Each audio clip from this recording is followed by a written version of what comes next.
ফেব্রুয়ারিতে নির্বাচন ধরেই তৃণমূলকে চাঙ্গা করতে ব্যস্ত বিএনপি। ওয়ার্ডে ওয়ার্ডে গঠন করা হচ্ছে নির্বাচনী টিম। দলটির সিনিয়র নেতারা বলছেন, লন্ডন বৈঠকের পর নির্বাচন পেছানোর আর কোনো সুযোগ নেই। ৫ আগস্ট পরবর্তী সময়ে বিতর্কিত কর্মকাণ্ডে জড়িত নেতাকর্মীদের বিষয়ে আসতে পারে কঠিন সিদ্ধান্ত। ফজলে রাব্বি সৌরভের প্রতিবেদনে দেখুন বিস্তারিত। লন্ডনে ডক্টর ইউনুস তারেক রহমান বৈঠকের পর স্বস্তি ফিরেছিল রাজনৈতিক মহলে।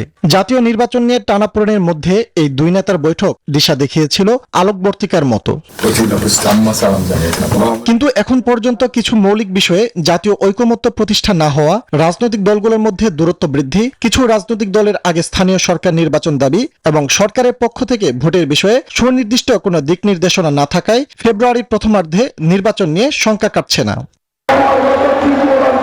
এমন বাস্তবতায় ফেব্রুয়ারিতে নির্বাচনের টার্গেট ধরেই প্রস্তুতি শুরু করেছে বিএনপি সহ সমমনার দলগুলো। তারা চায় লন্ডন বৈঠকে যৌথ ঘোষণা অনুযায়ী সরকার কার্যকর পদক্ষেপ গ্রহণ করুক। নির্বাচন করার জন্য যে পরিবেশটা লাগে, সেই পরিবেশটাকে বিঘ্নিত করার জন্য এখন কিছু লোক, কিছু দল নেমেছে।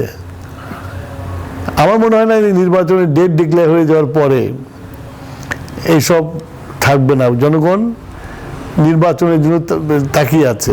টানা সপ্তমবারের মতো বেস্ট টিস্যু পেপার ব্র্যান্ড হিসেবে স্বীকৃতি পেয়েছে বসুন্ধরা টিস্যু। এর মধ্যে তৃণমূলে প্রয়োজনীয় বার্তা দিয়েছে বিএনপি। নেওয়া হচ্ছে সাংগঠনিক প্রস্তুতি। ওয়ার্ডে ওয়ার্ডে গঠন করা হচ্ছে নির্বাচনী টিম। দলটির সিনিয়র নেতারা বলছেন, লন্ডন বৈঠকের পর নির্বাচন পেছানোর আর কোনো সুযোগ নেই। সকল রাজনৈতিক দল মিলে ৩০০টি ৩ শাসন দেয়, আর বিএনপি এককভাবে ৩ শাসন দেয়। তারপরেও সেই নির্বাচনে বিএনপিকে পরাজিত করার শক্তি তাদের নেই। যে গাছে ফল হয় না সে গাছে তুমি ডিম মারবে না, উঠতে চেষ্টা করবে না। যে গাছে ফল হয় তোমার একটু লোভ লাগতেই পারে, একটা ডিম মারতেই পারো, এটা পাইনি।